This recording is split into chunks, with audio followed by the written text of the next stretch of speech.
People say blood is thicker than water, but in my family, it is just ink for business contracts. 3 weeks ago, I was freezing under a Chicago bridge. Then my sister saved me with a penthouse key and $3 million. I thought the nightmare was over, but the scent of fresh cash woke the sharks.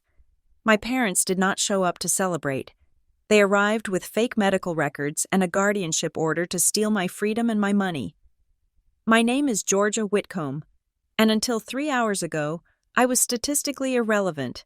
I was a smudge on the census, a shadow that pedestrians in the loop stepped around to avoid getting grime on their Italian leather shoes. The wind under the Dan Ryan Expressway does not just blow, it hunts. It seeks out the gaps in your clothing, the holes in your shoes, the spaces between your ribs where warmth used to live. Tonight, the temperature had dropped to minus 15 degrees Celsius, a number that sounds clinical on a weather report, but feels like a physical assault when your only insulation is a layer of 3-week-old newspapers and a coat I had scavenged from a dumpster behind a Salvation Army. The concrete pillar against my back sucked the heat from my spine with the efficiency of a vampire. I adjusted the woolen cap pulled low over my ears. My fingers stiff and clumsy. They looked like claws now. The nails cracked and rimmed with permanent dirt. The skin chapped to the point of bleeding. It had been 2 years since these hands had held a Mont Blanc pen, 2 years since they had signed checks, poured vintage Cabernet, or touched silk. Now, they were just tools for survival. Trembling uncontrollably as I tried to shield a half-eaten bagel, I had fought a particularly aggressive rat for earlier that morning. My stomach cramped, a sharp, twisting pain that I had grown intimately familiar with. Hunger in the first month is agony. Hunger in the 24th month is a dull, throbbing headache that never leaves. I closed my eyes, listening to the thunder of tires on the asphalt overhead, the rhythm of the city that had chewed me up and spat me out. It was not bad luck that brought me here. It was morality. The flashback hit me with the force of the icy wind. 2 years ago, I was the 26-year-old vice president of finance for Whitcomb Holdings. I sat in a mahogany-paneled office in the Loop, staring at a document my father, Sterling Whitcomb, had slid across the desk. It was a tax shelter scheme, a fraudulent labyrinth of shell companies designed to hide $40 million of profit from the IRS while liquidating the pension funds of 300 employees. "Sign it, Georgia," he had said, not looking up from his scotch. "It is just business." "It is theft, Dad," I had replied. "It is prison time," I refused. I thought my integrity would protect me. I was naive. Within 48 hours. My parents did not just fire me. They erased me. They utilized their connections to freeze my assets. Planting false evidence of embezzlement on my laptop, they spread rumors of a drug addiction I never had. They bought off my landlord to evict me and blacklisted me from every financial firm in Chicago.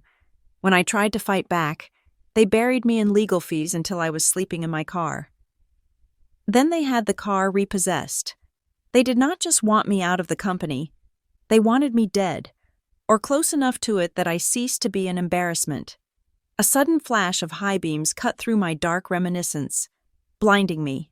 I flinched, curling tighter into my ball of rags, expecting the usual police raids, teenagers looking for someone to torment, or worse, the other desperate souls who would kill for my boots. But the engine purr was different. It was deep, throaty, expensive. I squinted through the dirty haze of the snowstorm. A car had pulled off the access road, its tires crunching over the frozen slush and debris. It was a Bentley Flying Spur, black as a hearse, gleaming under the flickering amber streetlights. It looked like a spaceship that had crash-landed in a garbage dump. The rear door opened. A pair of boots hit the gray slush. Not combat boots, not work boots. These were knee-high designer leather, utterly impractical for the terrain. A figure emerged, wrapped in a camel hair coat that probably cost more than the bridge I was sleeping under. I pushed myself back against the concrete, my hand instinctively reaching for the shiv I kept in my pocket, a sharpened piece of rebar wrapped in duct tape. "Georgia?" The voice was a whisper, carried away by the wind, but it hit me harder than a fist. I froze. I knew that voice. It belonged to a time when I smelled like jasmine and vanilla, not urine and exhaust. Georgia. Oh my God. The woman began to run towards me, slipping slightly on the ice. As she got closer, the street lamp illuminated her face. High cheekbones, wide, terrified eyes, hair the color of spun gold. It was Lily, my little sister. I tried to scramble away. Shame, hot and scorching, flooded my frozen veins. I did not want her to see me like this. I was a monster, a creature of the underpass. She was pristine. "Stay back," I croaked. My voice was ruined, raspy from disuse and chronic bronchitis. She ignored me. She dropped to her knees in the filth, ruining her coat, ruining everything, and pulled me into her arms. She smelled of expensive shampoo and the interior of a luxury car. The contrast was so violent it made me dizzy. "I found you," she sobbed, burying her face in my matted, dirty hair. "I finally found you, Lily," I whispered, my body going rigid. I had forgotten how to be hugged. "You shouldn't be here. Mom and Dad. To hell with Mom and Dad," she cried, pulling back to look at me. Her hands, warm and soft, cupped my frostbitten face. She looked horrified at the sores on my skin, the hollows of my cheeks. I ran away. "Georgia, I got out. I have been looking for you for 18 months. I hired 3 different private investigators. Everyone said you were gone, but I knew you weren't. I knew it." 18 months, while I was fighting rats. She was hunting for me. "Come on," she said, standing up and pulling me with a strength I did not know she possessed. "We are leaving. Now." "I can't," I stammered, looking at my pile of newspapers. It was pathetic, but it was my home. "I smell. I can't get in that car." "You are getting in that car if I have to carry you," Lily said, her voice cracking with a steeliness that reminded me of the woman I used to be. The interior of the Bentley was a sensory shock. The heat was set to 72 degrees. The seats were heated. The silence was absolute as soon as the heavy door thudded shut, sealing out the roar of the highway. I sat on the edge of the leather seat, terrified of staining it, shivering violently as the warmth began to thaw my frozen nerves. The pain of warming up is worse than the pain of freezing. It feels like 1,000 needles piercing your skin. Lily sat next to me, gripping my dirty hand in hers, refusing to let go. She told the driver to go to the Peninsula Hotel. The next 2 hours were a blur of terrifying luxury. Entering the lobby of the Peninsula while looking like a corpse was humiliated, but Lily marched me through with her head held high, daring anyone to say a word. In the suite, which was larger than the entire apartment I had lost 2 years ago, she ran a bath. I stripped off the layers of filth. The water turned black the moment I stepped in. I scrubbed my skin until it was raw, trying to wash away 2 years of grime, 2 years of failure. When I finally emerged, wrapped in a plush white robe, I felt lightheaded. I looked in the mirror. The woman staring back was a stranger, gaunt, eyes sunken and haunted, collarbones protruding like knife edges, but she was clean. Room service arrived. A steak, mashed potatoes, steamed vegetables, hot soup. I ate slowly, my stomach shrunken and fragile. Lily watched me, tears silently tracking down her face, not touching her own food. "I am sorry," she whispered. "I am so sorry I didn't know sooner. I was away at boarding school. Then Stanford. They told me you moved to Europe. They told me you didn't want to talk to us." "They lied," I said simply. My voice was clearing up after the hot tea. "They took everything, Lily." "I know," she said. She reached into her purse. "But the tables have turned. Georgia." She pulled out a tablet and slid it across the table. It showed a news article from TechCrunch. The headline read, "Nova Tech acquired for $800 million. The face in the photo was Lily's. "I developed an encryption algorithm," she explained, her eyes gleaming with a mix of pride and vengeance. "Mom and Dad didn't know. They thought I was just playing games on my laptop. I incorporated in Delaware under a pseudonym. I sold it last week. The money is mine, completely mine. They can't touch a cent of it. I stared at her. My little sister, the one I used to protect from thunderstorms, was a tech mogul. And, she continued, I am not keeping it all. She stood up. Get dressed. The clothes I bought you are on the bed. We have one more stop. An hour later, we stood in the private elevator of the Pinnacle, the most exclusive residential tower in Chicago. The elevator opened directly into a penthouse that spanned the entire 45th floor.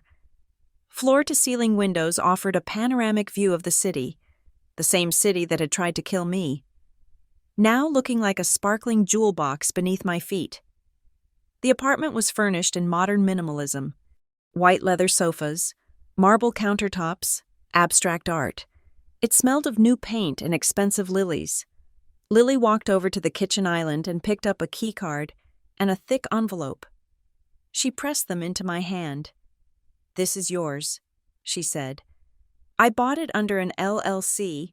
Your name is on the deed, but it is shielded. Mom and Dad cannot find out you live here unless you invite them. I looked around, overwhelmed. Lily, I can't. You can, she interrupted. She took my phone, a brand new iPhone she had bought me an hour ago, and opened the banking app. She held it up to my face. I gasped. The balance read, $3 million and 0 cents.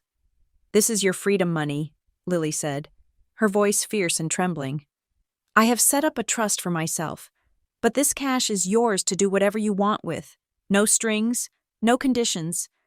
She grabbed my shoulders, forcing me to look her in the eye. Don't let anyone take it away, Georgia, especially not them. I looked at the screen again. $3 million. It was more than money. It was armor. It was a weapon. Lily had to leave an hour later to meet her lawyers, promising to return the next morning. I was alone in the cavernous apartment. The silence here was different from the silence under the bridge. It was heavy, pressurized. I walked into the master bedroom. The bed was a California king with sheets made of Egyptian cotton. I climbed in, the softness feeling alien against my back. I stared at the ceiling, waiting for sleep. But my heart was hammering against my ribs. My body was safe. The thermostat read 70 degrees. The door was locked with a biometric scanner, but my mind was still under the Dan Ryan Expressway. I kept hearing the phantom footsteps of predators in the snow. I sat up. The luxury felt like a trap. I needed to feel safe in the way I had learned to define safety over the last 730 days. I walked to the kitchen, my bare feet silent on the heated marble floors. I found the fruit bowl Lily had arranged on the counter. Next to it was a paring knife. Small, sharp, steel. I took it. I walked back to the bedroom, climbed into the $1 million bed, and slid the knife under my pillow. My hand stayed wrapped around the handle. The cold metal against my palm was the only thing that felt real. I closed my eyes. I was Georgia Whitcomb. I was back from the dead, and I was armed. The transition from the frozen hell of the I-90 underpass to the climate-controlled sanctuary of the Pinnacle was not the fairy tale one might expect. It was a violent decompression, the kind deep-sea divers experience when they surface too quickly. My body was in a penthouse, wrapped in Italian silk, but my mind was still crouched behind a concrete pillar, waiting for a bottle to shatter or a boot to connect with my ribs. I spent the first week in a state of high-functioning dissociation. Lily took me to the finest boutiques on the Magnificent Mile. Swiping her black card with a casual vengeance, we bought structured blazers, cashmere sweaters, and trousers that cost more than I used to spend on a year of groceries. I stood in front of the three-way mirrors, watching a stylist pin a hem, and I felt like an imposter in my own skin. The woman in the mirror looked like Georgia Whitcomb, the rising financial star of 2 years ago. But behind the eyes, there was a feral glint, a flatness that came from watching humanity at its absolute worst. I went through the motions. I went to a spa where women with soft hands applied mud masks and massaged my atrophy-weakened muscles. I flinched every time they touched me. When the masseuse worked on my shoulders, I had to bite my tongue to keep from thrashing. To her, It was relaxation. To me, it was a vulnerability. I was naked, prone, and defenseless. I left the spa trembling, my skin smelling of lavender, but my sweat smelling of fear. The most difficult habit to break was the hunger. One Tuesday morning, I sat at my marble kitchen island, eating a breakfast of smoked salmon and scrambled eggs prepared by a private chef Lily had hired for the week. The food was exquisite, rich and buttery. I ate half of it. Then, when the chef turned his back to load the dishwasher, I moved with a speed born of desperation.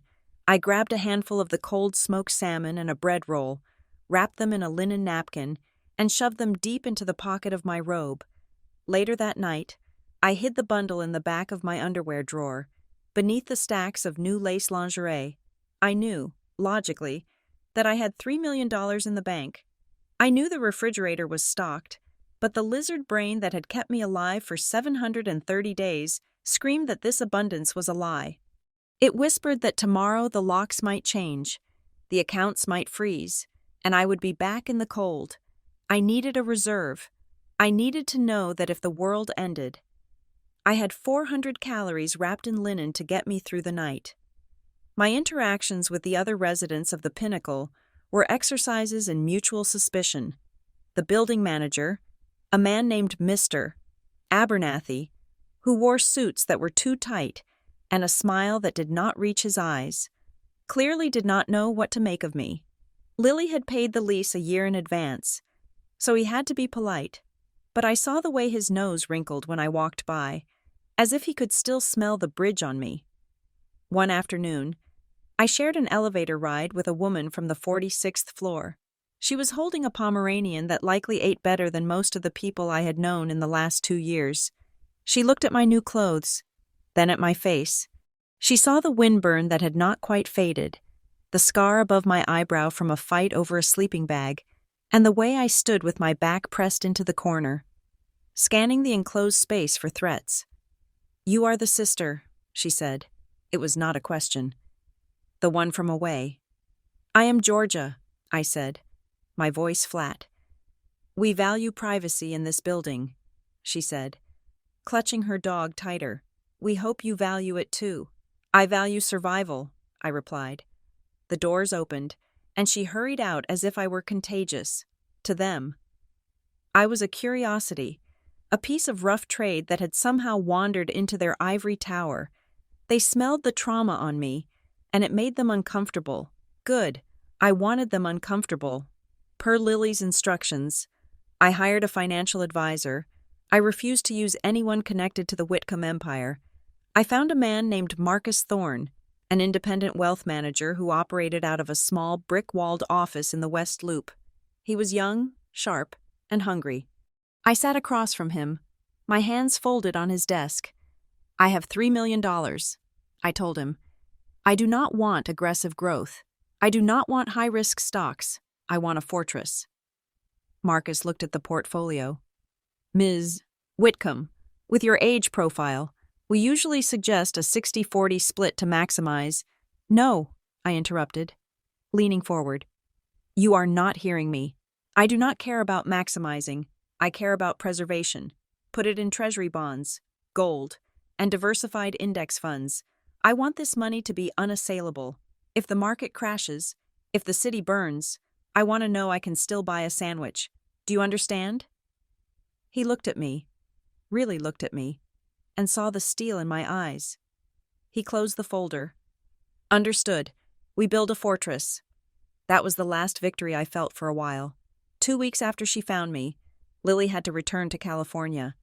Her company was in the middle of a merger, and her board of directors was panicking about her absence. "I don't want to leave you," she said, standing in my foyer with her suitcase. Her eyes were red. "You are still thawing, Georgia." "I will be fine," I lied. I hugged her, inhaling her scent, trying to store it in my memory to ward off the cold. "I have the apartment. I have the money. I am safe. I will call you every night at 7, she promised. "If you need anything at all, you call me. I will have a jet here in 4 hours." "Go," I said. pushing her gently toward the door. Go be a billionaire genius. When the door clicked shut behind her, the silence of the penthouse crashed down on me. It was absolute. The soundproofing in the pinnacle was state-of-the-art. It cut off the city noise completely, without Lily's chatter. The apartment felt less like a home and more like a mausoleum. That was when the paranoia began to set in. Or perhaps it was not paranoia. Perhaps it was instinct. I started noticing things, small things. A black sedan with tinted windows that seemed to be parked across the street every time I looked out the balcony. It never moved. I never saw anyone get in or out. It just sat there, like a shark waiting in deep water. Then there was the phone. I was speaking to a contractor about installing a second deadbolt on the front door, something that made Mr. Abernathy furious. But I insisted upon, when I heard it, a soft, rhythmic clicking sound on the line. Click, click, click. I stopped talking. Hello? The clicking stopped. Is someone there? I asked. The line went dead. My heart hammered against my ribs. I told myself it was a glitch. I told myself I was being irrational. But the girl who had slept with a Shiv under a bridge knew better. Coincidences are for people who can afford to be wrong. I could not. The atmosphere in the apartment shifted. The shadows seemed longer. The ventilation system sounded like whispering voices. I began sleeping in the walk-in closet, curling up on the floor with a blanket, because the bedroom felt too exposed, too open. 3 days after Lily left, the doorbell rang. I checked the monitor. It was a delivery person, a young boy holding a massive arrangement of white lilies, my favorite flower. Lily must have sent them. I buzzed him up, took the flowers, and tipped him $20. I placed the vase on the dining table. They were beautiful, filling the room with their heavy, sweet perfume. I reached for the small card tucked into the greenery, smiling for the first time in days. Expecting a message from my sister. I opened the envelope. The handwriting was elegant, spidery, and unmistakable. It was not Lily's blocky print. It was script. Welcome back, naughty daughter. The card slipped from my fingers and fluttered to the floor. The blood drained from my face so fast I nearly fainted. The room spun. It was my mother's handwriting. Victoria, they knew. They knew exactly where I was. They knew I was alone. The scent of the lilies suddenly became cloying, suffocating, like the smell of a funeral home. I scrambled for my phone, my fingers trembling so hard I dropped it twice. I dialed Lily. It rang, and rang, and rang. Hi, you have reached Lily. I am in meetings all day. Leave a message. Lily! I screamed into the voicemail, my voice cracking. They found me. The flowers. They sent flowers. Call me back. Please, God, call me back. I hung up and paced the living room. I needed to leave. I needed to run. But where? If I left the building, the black sedan was waiting. If I stayed, I was a sitting duck. I went to the kitchen and grabbed the paring knife from the drawer. I sat on the floor in the corner of the living room, where I had a view of the door and the windows, and I waited. Night fell. The city lights came on. Indifferent to my terror. At exactly midnight, there was a heavy pounding on the door.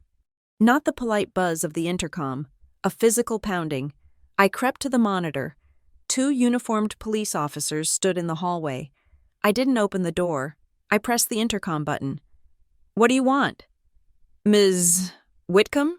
One of the officers said. His voice was bored, dismissive. We received a welfare check request. Neighbors reported screaming.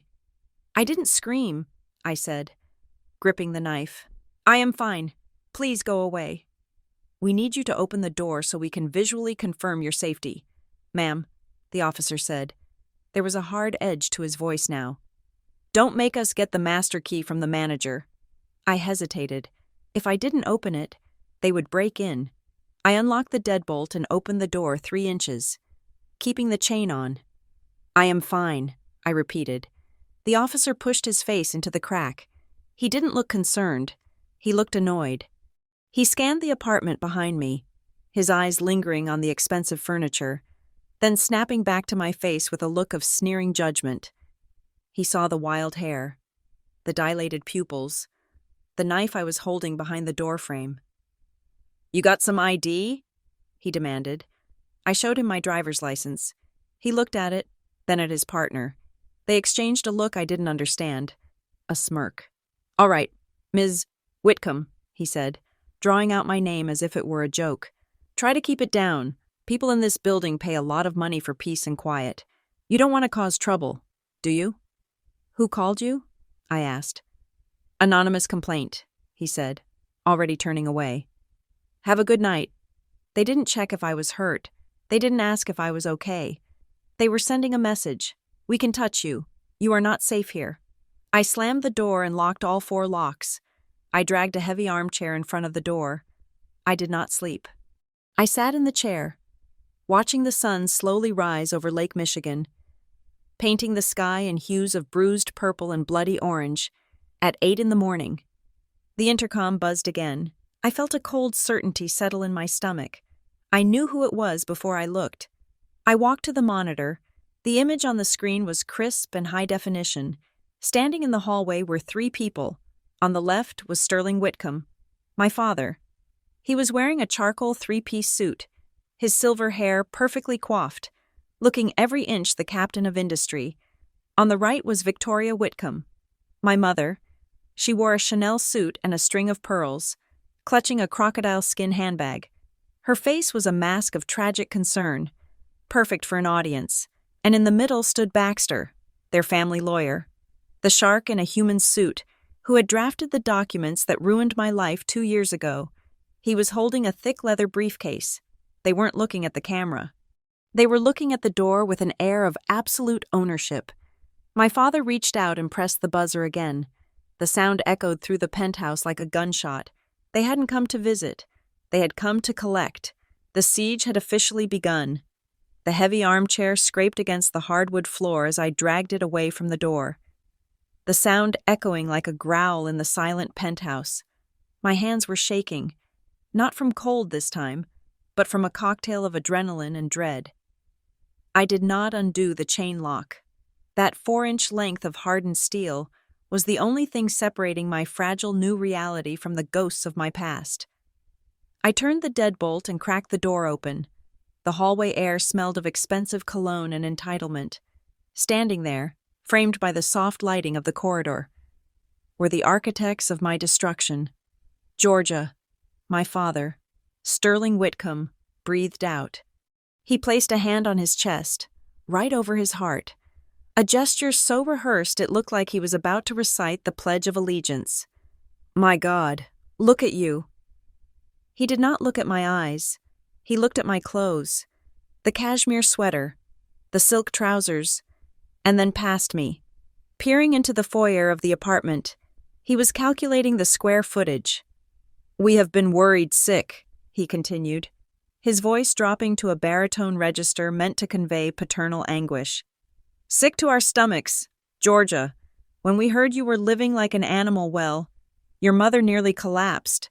I shifted my gaze to Victoria. She was dabbing at her dry eyes with a monogrammed handkerchief. She looked impeccable. Her blonde hair was sprayed into a helmet of perfection, and her pearls were large enough to choke a horse. "My baby," she wailed softly, though the sound lacked any vibration in her chest. It was a head voice, a performance voice. "How could you do this to us? Do you have any idea what people are whispering at the club? The shame, Georgia, the absolute shame of having a daughter on the streets." She reached a manicured hand through the gap in the door. Trying to touch my face, I recoiled as if she were a viper. "I am fine," I said. My voice surprised me. It was not the croak of the bridge troll. It was cold, sharp, and steady. "What do you want?" "We want to bring you home," Sterling said. Stepping closer, he put a hand on the door panel, testing its weight, testing my resistance. "This arrangement is clearly unstable. Lily means well, but she is impulsive. She does not understand the complexity of your condition." "My condition?" I asked. "Your mental state," Victoria chimed in. finally dropping the handkerchief to reveal eyes that were as dry as the Sahara. She was looking over my shoulder at the abstract painting hanging in the hallway, likely estimating its auction value. "You have been through a trauma, darling. You are not thinking clearly. We have prepared the east wing at the Lake Forest estate. Doctor Arrington is waiting, a full staff, no stress, just rest and recovery." Lake Forest, the family fortress, a sprawling Gothic nightmare where they could bury me in a bedroom and throw away the key. I would not be a daughter there. I would be a prisoner in high-thread count sheets. "I am not going to Lake Forest," I said. "I am not going anywhere with you. Leave." Sterling's face hardened. The mask of the concerned father slipped, revealing the corporate shark beneath. He nodded to the man on his right. "Mr. Baxter," Sterling said. Baxter stepped forward. He was a man who looked like he had been born in a suit. He held up a leather portfolio and extracted a thick document bounded in blue paper. "Ms. Whitcomb," Baxter said, his voice oily and patronizing. "These are preliminary filings for an emergency medical intervention. Given your 2-year history of homelessness, coupled with the documented reports of substance abuse and erratic behavior—" "I don't do drugs," I snapped. "I never have." "The court tends to view living under a bridge as evidence of a break from reality," Baxter said smoothly. "We have affidavits from witnesses who saw you talking to yourself. We have police reports citing public disturbance. The law calls it incapacity. Your parents are simply petitioning to become your temporary guardians to manage your affairs until you are well."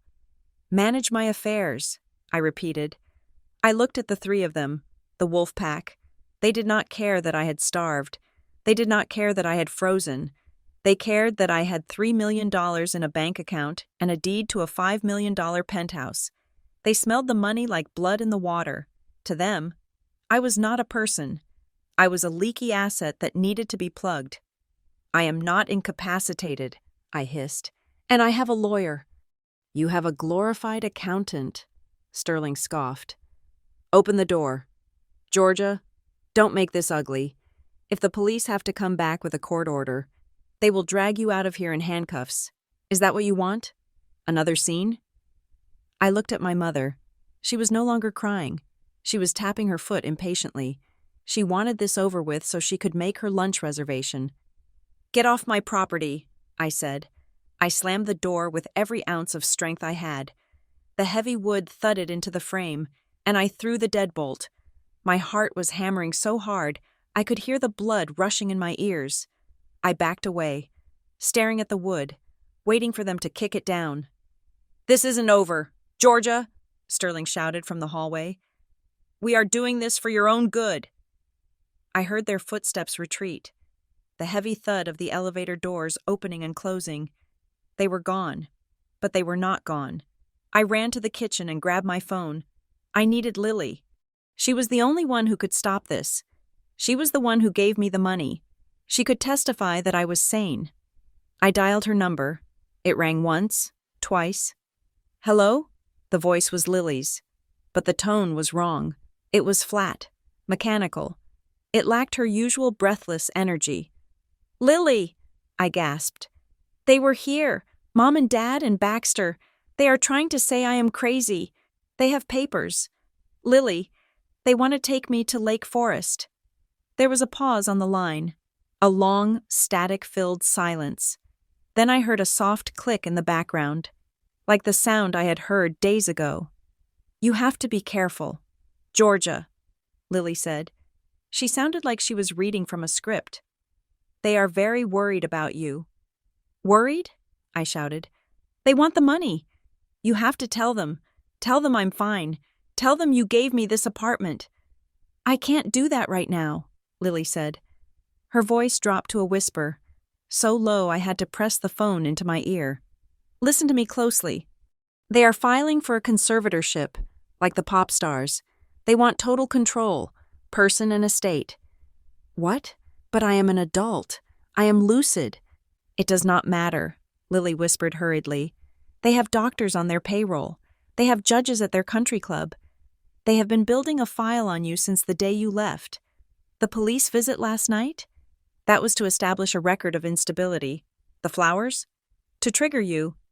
Lily, why are you whispering? I am at the headquarters, she said, her voice trembling. There are auditors here. Dad sent them. They are going through my company's books. They are threatening to freeze my assets too if I aid and abet a mentally incompetent person. They have me cornered. Georgia. Who is listening to you? I asked, a cold chill running down my spine. Just watch your bank account, she said, her voice breaking. And don't trust the police. I love you. Georgia, I have to go.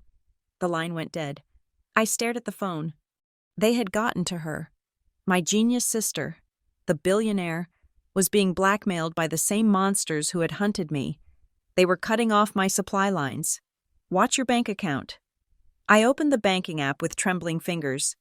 The Face ID scanned my features that were finally filling out. Finally looking human again, the loading circle spun for an agonizing 5 seconds. Then, the screen turned red. Account status, suspended. Reason, suspected fraudulent activity / third party. Dispute.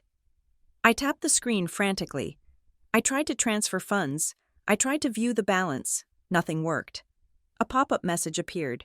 Please contact your branch for further assistance. Access has been restricted per court filing. Case number 884CV2024. Zero access. The $3 million was there.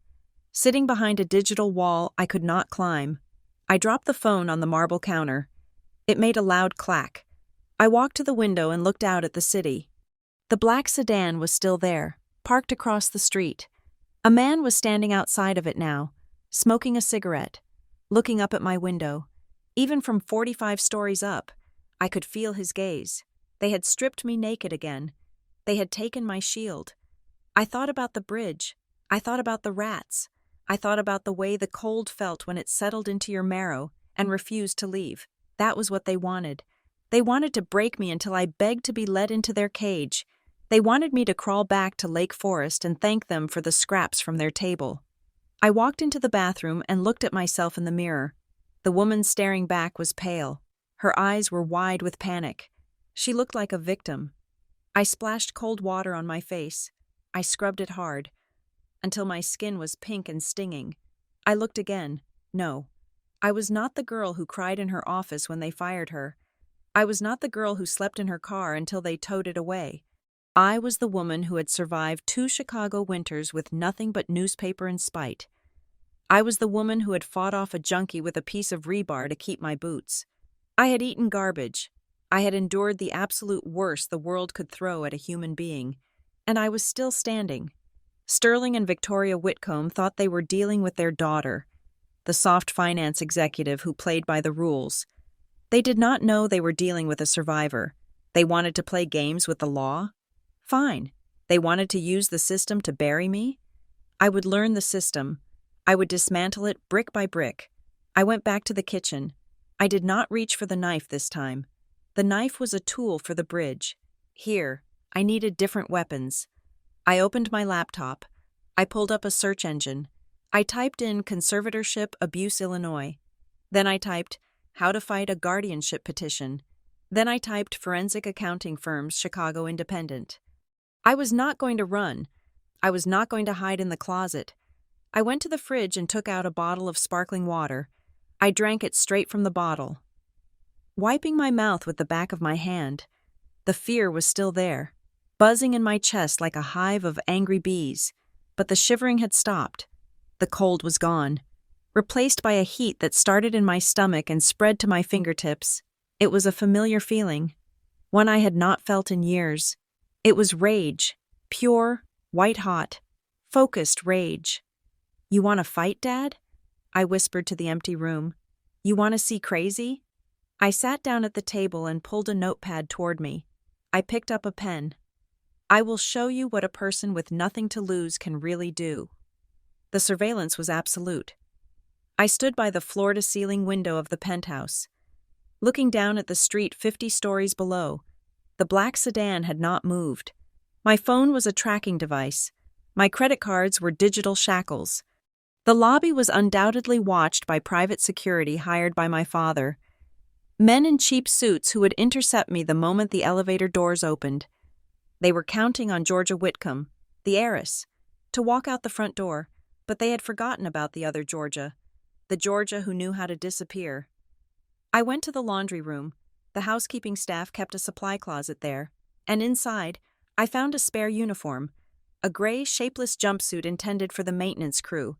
I stripped off my silk blouse and tailored trousers, the symbols of my fragile restoration, and pulled on the rough cotton. It smelled of industrial detergent and sweat. I pulled a baseball cap low over my eyes and shoved my hair up inside it. I left my phone, the expensive iPhone Lily had bought me, on the kitchen counter. Let them track a ghost in the penthouse while the real body moved underground. I did not take the main elevator.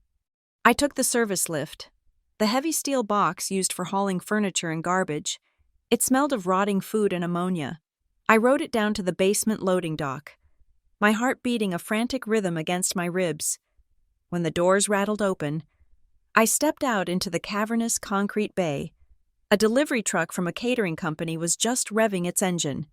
As it rolled toward the exit ramp, I slipped into its blind spot, walking with the heavy, tired gait of a worker ending a shift. I walked right past the security booth, head down, carrying a clipboard I had grabbed from a trash bin. The guard did not even look up from his phone. Invisibility is not a superpower. It is a byproduct of being working class. I hit the street and didn't look back. I walked 4 blocks against the biting wind before I hailed a beat-up taxi, paying the driver with a wad of cash I had stashed in my sock, a habit from the bridge that saved me now. "South Side," I told him. "The blind pig on 35th. The driver looked at me in the rearview mirror, eyeing the jumpsuit. "Rough neighborhood for a lady." "Just drive," I said. 40 minutes later, I stepped into a world that smelled of stale beer, sawdust, and hopelessness. The Blind Pig was a dive bar that catered to the people Chicago wanted to forget. It was dark, the only light coming from neon beer signs and the glowing jukebox in the corner. I scanned the room. In the back booth, shrouded in shadow, sat a man nursing a glass of whiskey that looked like it could strip paint. He wore a rumpled suit jacket over a t-shirt, and his face was a roadmap of bad decisions and brilliant regrets. Vance, 2 years ago. Vance had been a high-flying corporate litigator until a gambling addiction and a moral spine, a fatal combination in this city, cost him his license. I had found him 6 months ago under the bridge, bleeding out from a knife wound after a deal gone wrong. I had stitched him up with a needle and dental floss. He owed me a life. I slid into the booth opposite him. He didn't jump, he just lifted his eyes, which were bloodshot but terrifyingly sharp. "You look like hell, Georgia," he said, his voice a gravelly rasp. "Nice jumpsuit. Is that the new Prada line?" "My parents found me," I said, skipping the pleasantries. "They frozen my accounts. They are filing for a conservatorship." Vance took a slow sip of his whiskey. He didn't look surprised. He reached into a battered leather satchel on the seat next to him and pulled out a thick file folder. He slid it across the sticky table. "I know," he said. "I have been watching the docket, but that is the least of your problems." I opened the folder. It was filled with spreadsheets, printouts from offshore bank accounts, and grainy photographs of my father shaking hands with men who looked like they broke kneecaps for a living. "What is this?" I asked. "Everyone thinks Whitcomb Holdings is a fortress," Vance said, leaning in, his voice dropping to a conspiratorial whisper. "But I did some digging. I still have friends in the forensic audit division, and I have access to some dark web data dumps. Georgia, your parents are not just greedy. They are desperate." He tapped a figure on the first page. It was a negative number, a very large negative number. "Your father leveraged the company to buy into a lithium mine in Nevada 3 years ago. It was a scam. The mine was dust. He lost $40 million. He tried to cover it up by borrowing from shadow lenders, hard money loans with interest rates that would make a loan shark blush." I stared at the numbers. The zeros swam before my eyes. 40 million. "They are broke," Vance said, a cruel smile touching his lips. "Technically, They are insolvent. They have been shuffling money between shell companies to keep the stock price up, but the notes are coming due next week. If they don't pay the interest, about $2 million in cash, the creditors are going to start seizing assets, real assets, the house, the cars, the reputation. So the $3 million Lily gave me is their lifeline, Vance finished. They don't want to manage your money, Georgia. They want to steal it to pay off the mob. And the penthouse? That is $5 million in equity.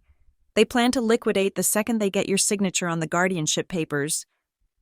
A cold fury settled in my stomach. Replacing the fear, they weren't trying to save me from myself. They were trying to feed me to the wolves to save their own skins. They were willing to lock me in an asylum and drug me into oblivion just to cover a bad investment. And then there is the kicker, Vance added, flipping to the last page. Once they have guardianship, they can take out loans in your name. They can load you up with debt, bankrupt you, and walk away clean. You are not a daughter to them. You are a fresh credit score. I closed the folder. My hands were steady now. How do we stop them? Vance finished his whiskey in one gulp and slammed the glass down. We don't just stop them, we bury them. But we have to be smart. We can't fight them in court. They own the judges. We have to fight them in the mud. He pulled a napkin from the dispenser and took out a pen. He drew a crude diagram. Operation Ice Cellar, he said. Ice cellar? We freeze them out, Vance explained. But first, we have to let them in. They think you are weak. They think you are a traumatized, mentally unstable girl who is cracking under the pressure. So, you are going to give them exactly what they want. He looked at me, his eyes hard. You have to play the victim, Georgia. You have to be the broken doll. You need to call them, crying, begging for help. Make them believe you are having a breakdown. Lure them into the penthouse. Get them to admit, on record, what they are doing. They are careful, I said. They never say anything incriminating in front of witnesses. That is why we are bringing in a specialist, Vance said. He pulled out a burner phone and typed a quick text. He is outside. A minute later, the door of the bar opened, and a young man walked in. He looked nothing like the stereotypical hacker. He was dressed in a sharp blazer and expensive sneakers. Carrying a sleek metal briefcase, he looked like a college student on his way to a debate tournament. Georgia, this is Neo, Vance said. Best white hat hacker in the Midwest. He usually tests bank security systems, but he owes me a favor for keeping his brother out of jail. Neo nodded at me, his expression serious. He didn't offer a hand. He just sat down and opened his briefcase. Inside was a dazzling array of microelectronics. Vance says you need a wire, Neo said. His voice was soft, precise. I need more than a wire, I said. I need undeniable proof. I can rig your penthouse, Neo said, his fingers flying over a tablet.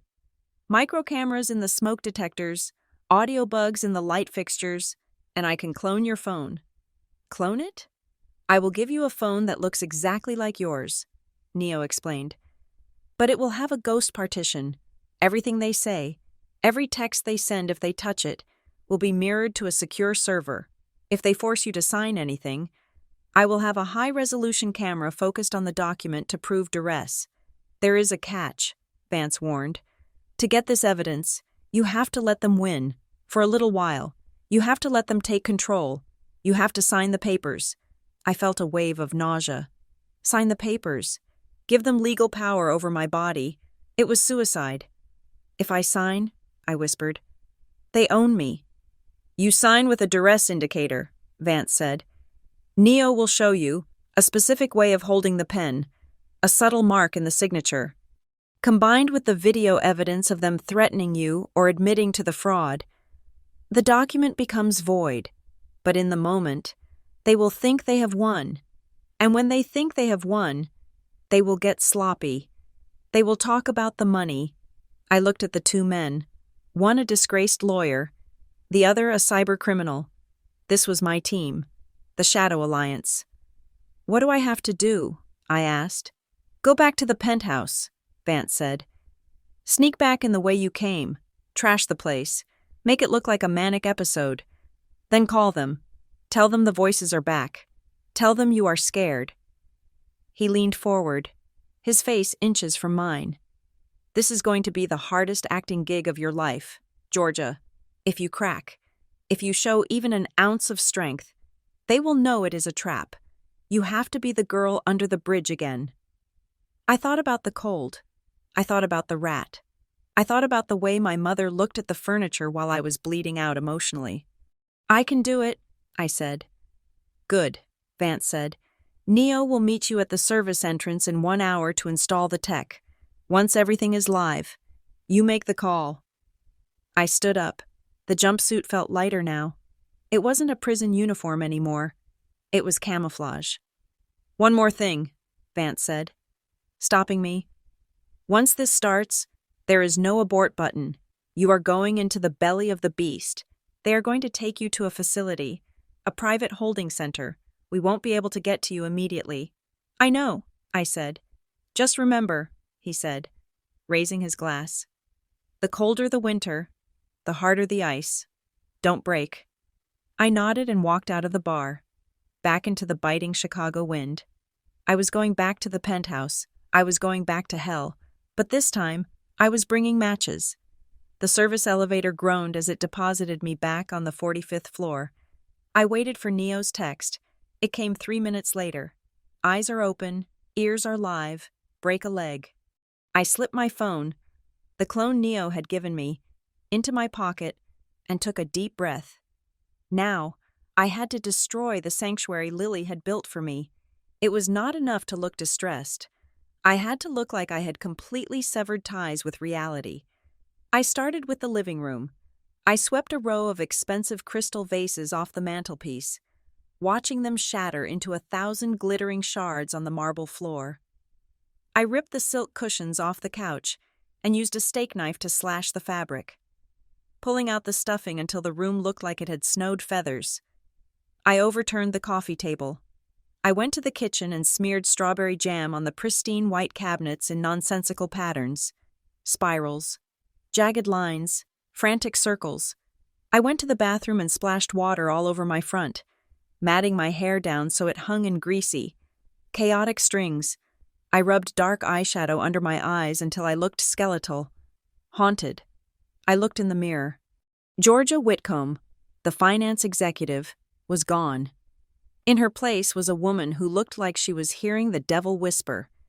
I sat in the middle of the debris, clutching a throw pillow, and dialed my father's number. He picked up on the first ring. They were waiting. "Daddy?" I whimpered into the phone, pitching my voice up, making it tremble with a child's terror. "Daddy, make them stop. Please make them stop." "Georgia?" His voice was sharp, eager. "Who, sweetheart? Make who stop?" "The voices!" I screamed, then dropped to a sob. "They are in the walls. They are telling me to jump. I can't be alone. Please, I am scared. I am so scared." "Stay right there," Sterling said, the satisfaction in his voice barely concealed by a veneer of concern. "We are coming. We are bringing help. Don't open the door for anyone but us." They arrived in 18 minutes. They must have been waiting around the corner. When the doorbell rang, I did not answer it. I let them use the master key they had bullied the building manager into giving them. The door swung open, and Sterling marched in, flanked by Victoria and a man I did not recognize. The man was tall, thin, with a face like a greyhound. He wore a suit that was too expensive for a public servant. This was Dr.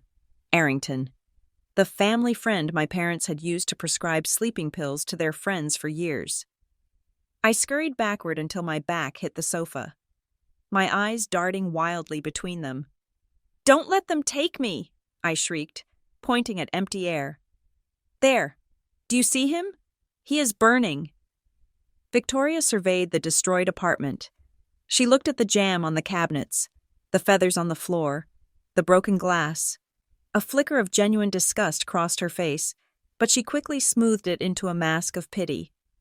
"Oh, my poor darling," she said, stepping over a pile of ruined silk. "It is worse than we thought. Sterling, She is hallucinating. Doctor. Arrington, Sterling said, gesturing to me. Please. The doctor knelt beside me. He did not ask me any questions. He did not check my pulse. He simply opened his medical bag and took out a small plastic cup containing 2 blue pills. Georgia, he said, his voice a soothing, hypnotic drone. I am Dr. Arrington. I am here to make the voices go away. These will help you sleep. You need to sleep. No pills, I yelled. Slapping his hand away, the pills scattered on the rug. It is okay, the doctor said, unperturbed. He produced a syringe from his bag. We can do this the easy way or the hard way. Sterling. I will take them, I cried, scrambling to pick up the pills from the floor. Don't use the needle, please. I grabbed the pills. My hands were shaking violently, a performance I had perfected in the mirror for the last hour. I popped them into my mouth. Swallow, the doctor ordered. I reached for a half-empty glass of water on the coffee table. As I brought the glass to my lips, I let the water flood my mouth, floating the pills. I took a large gulp, but as I wiped my mouth with my sleeve, I spat the pills into the thick fabric of my sweater cuff. It was a trick I had learned from a junkie named Marcus under the bridge, a way to avoid taking the tranquilizers the police sometimes handed out at the shelters. I swallowed the water loudly. Gone, I gasped. They are gone. Good girl, Sterling said. He sat down on the coffee table, pushing aside the broken glass. He looked at me with eyes that were as cold as the Chicago River. Georgia, honey, we are going to take you somewhere safe, a place where you can get better. But before we go, we need to make sure your assets are protected. You are not in a state to handle money right now. He pulled a document from his inside pocket. Temporary power of attorney. This just lets me pay your bills, Sterling lied smoothly. It lets me make sure the apartment isn't taken away while you are resting. You trust Daddy, don't you? I don't know, I stammered, letting my eyelids droop as if the non-existent drugs were kicking in. Lily said, Lily is a child, Victoria snapped. Lily abandoned you here. We are here, Georgia. We are the ones cleaning up your mess. Sign the paper. Sterling placed the document on a hardcover book and held it out to me. He uncapped a fountain pen, a Mont Blanc, naturally, and pressed it into my hand. Just sign here, he whispered, and then you can sleep. This was the moment, the pivot point of the entire plan. I took the pen, but I did not take it in my right hand. I took it in my left. I am right-handed. My parents knew this. They had spent thousands of dollars on penmanship lessons for me when I was 6, but right now, they were too blinded by greed to notice. Or if they did notice, they assumed the drugs had confused me. I gripped the pen awkwardly in my left fist. I pressed the nib to the paper. I can't see straight, I mumbled. Just make a mark, Sterling urged, tapping the signature line. Right there, I scrawled. It was not my signature. It was a jagged, barely legible parody of my name. Georgia. The letters were slanted the wrong way. The pressure was uneven, tearing the paper slightly in 2 places. In the eyes of the law, a signature made under duress, or one that differs significantly from the standard, is contestable. A signature made with the wrong hand while medicated is practically a confession of coercion. I dropped the pen. Did I do good? I slurred, letting my head loll onto my chest. Sterling snatched the paper away. He stared at the signature, his eyes gleaming with triumph. He didn't care that it looked like a child's drawing. He had the paper. He had the key to the vault. He folded the document and slid it into his breast pocket, patting it affectionately. You did very well, he said. He stood up and brushed invisible dust from his knees. The concern vanished from his face instantly, replaced by a look of sheer, unadulterated contempt. Get her up, he said to the doctor. Victoria walked over to me. She stood over my slumped form, looking down like she was inspecting a stain on her carpet. Finally, she muttered. She leaned in close, her perfume suffocating me. I told you, Sterling, we should have done this 2 years ago. Look at her. Filthy. She looked me right in the eye. She thought I was drugged. She thought I was gone, so she spoke the truth. "You thought you could outsmart us?" she hissed, a cruel smile twisting her red lips. "You thought Lily's money made you special? Money requires class, Georgia. And you are just street trash. Trash is always trash. You do not deserve $3 million. You deserve a cage." I let a single tear roll down my cheek. Inside, my heart was singing, "Got you." Neo's cameras were rolling. The microphone in the lamp was catching every syllable. The sensor in the smoke detector was recording her sneer. They had just admitted it. They didn't care about my health. They hated me. They wanted the money. "Let's go," Sterling ordered. The doctor and Sterling grabbed me by the arms. They hauled me up. I went boneless, letting my feet drag across the floor, playing the part of the sedated invalid to the bitter end. They dragged me out of the penthouse, leaving the door wide open. They didn't even bother to lock it. Why would they? They owned it now, or so they thought. They marched me down the hallway to the elevator. Not the service elevator this time, the main one. They wanted the neighbors to see. They wanted witnesses to see the caring parents taking their crazy daughter to get help. We descended 45 floors in silence. When the doors opened, the black sedan was waiting at the curb, engine running. They shoved me into the back seat. I sat between the doctor and Victoria. Sterling got in the front. "Where are we going?" I murmured, my head resting against the cool glass of the window.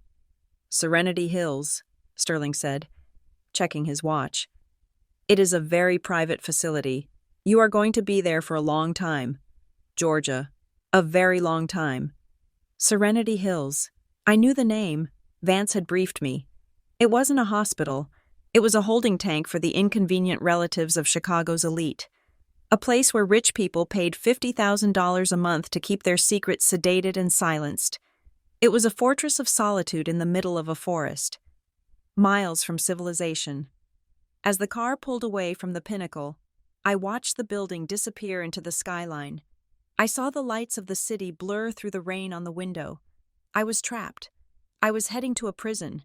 I had signed away my rights, but under my heavy, feigned sleep, my mind was razor sharp. I felt the phone in my pocket, the clone that Neo had given me. They hadn't searched me. They were so arrogant, so sure of their victory, that they hadn't even checked my pockets. The car sped onto the highway, heading north, into the dark. I closed my eyes and let the darkness take me. Not the darkness of despair, but the darkness of the Trojan horse. I was inside their walls now, and they had no idea that they had just driven the enemy right into their heart. Serenity Hills was not a hospital. It was a 5-star prison designed for people whose existence had become inconvenient to their families. The walls were painted a soothing, suffocating shade of eggshell blue. The air smelled of lavender diffusers and heavy sedation. There were no bars on the windows, only reinforced plexiglass that could withstand a sledgehammer. The doors did not have locks you could see. They had magnetic seals that hummed with a low, electric frequency, controlled by the nurses at the central station. They took everything from me within 10 minutes of my arrival: my clothes, my shoes, and the cloned phone Neo had given me. I watched the intake nurse, a woman with a smile that looked like it had been stapled onto her face, drop the device into a plastic bag labeled Patient Personal Effects. I did not fight her. I let my arms hang limp, my eyes unfocused. I was playing the role of the broken doll, the street rat who had finally collapsed under the weight of her own madness.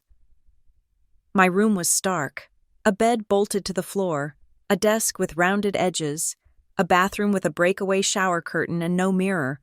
They wanted to strip me of my vanity, my identity, and my time. There were no clocks in Serenity Hills. Time was just a fluid concept measured in medication rounds. "Time for your vitamins, Georgia," the nurse said. Entering my room 3 times a day, the pills were small and yellow, Thorazine, or something like it, chemical lobotomy in a capsule. I had spent 2 years on the streets of Chicago. I had learned how to hide things. I had learned that the mouth is a pocket if you use it right. When the nurse handed me the cup, I tossed the pills back with a practiced flick of my wrist, letting them slide into the pocket of space between my gum and my cheek. Way back by the molars, I took a gulp of water, swallowed loudly, and opened my mouth to show her. She checked under my tongue. She checked the roof of my mouth, but she did not check the deep recess of the cheek. "Good girl," she cooed, marking her chart. The second the magnetic lock clicked shut behind her. I spat the dissolving bitter paste into the toilet and flushed. I did this every morning, every afternoon, every night, while the other patients shuffled through the hallways like zombies. Their eyes dead and glassy, I remained razor sharp. The withdrawal from caffeine and sugar was a headache, but the clarity was my weapon. I began to observe. The facility was filled with people like me. At lunch, in the communal dining hall that looked like a country club restaurant, I sat across from a man named Arthur. He was in his 60s, distinguished even in his gray sweatsuit. He told me, in a hushed whisper while guarding his mashed potatoes, that he had built a shipping empire. His children had put him here the day after he announced he was remarrying a woman 20 years his junior. They called it dementia. Arthur could recite the closing stock prices of every company in the S&P 500 from memory, but here he was just a number. "We are the bank accounts they cannot access yet," Arthur muttered, staring at his plastic fork. "They keep us alive just enough to sign the checks." He was right. We were not patients. We were livestock. On the third day, the atmosphere in the facility shifted. The nurses seemed agitated. I heard whispers at the station. Something was happening outside. Vance, my shadow ally, was working. I did not know exactly what he had done, but I could feel the ripples. The guards were pacing more frequently. The television in the common room, usually tuned to nature documentaries, was abruptly turned off when a news crawl appeared at the bottom of the screen. I only caught the words, "Whitcomb and investigation," before the screen went black. That evening, the heavy magnetic door of my room hissed open. My parents stormed in. They looked terrible. Sterling was sweating, his face a blotchy red that clashed with his expensive tie. Victoria looked like she had aged 10 years in 3 days. Her makeup was cakey, and her hands were trembling. They did not bring fruit. They brought a leather portfolio. "Wake up," Sterling barked, snapping his fingers in front of my face. "Sit up, Georgia." I lay on the bed, staring at the ceiling, counting to 5 before I slowly turned my head. I let my jaw go slack. I blinked slowly, like a reptile. "Daddy?" I slurred. "We don't have time for the act," Victoria hissed, pacing the small room like a trapped cat. "The stock is in free fall. Sterling, someone leaked a report that she is dead. They are saying she died of an overdose in our care. The SEC is freezing trading at the opening bell tomorrow." "She is not dead," Sterling snapped, wiping his forehead with a handkerchief. "She is right here." "But the market doesn't know that," Victoria shrieked. "And until we prove she is alive and competent enough to transfer the assets, that penthouse is a liability. If the authorities seize it as part of a death investigation, we lose the collateral for the bridge loan. We lose everything." "Vance, you magnificent genius."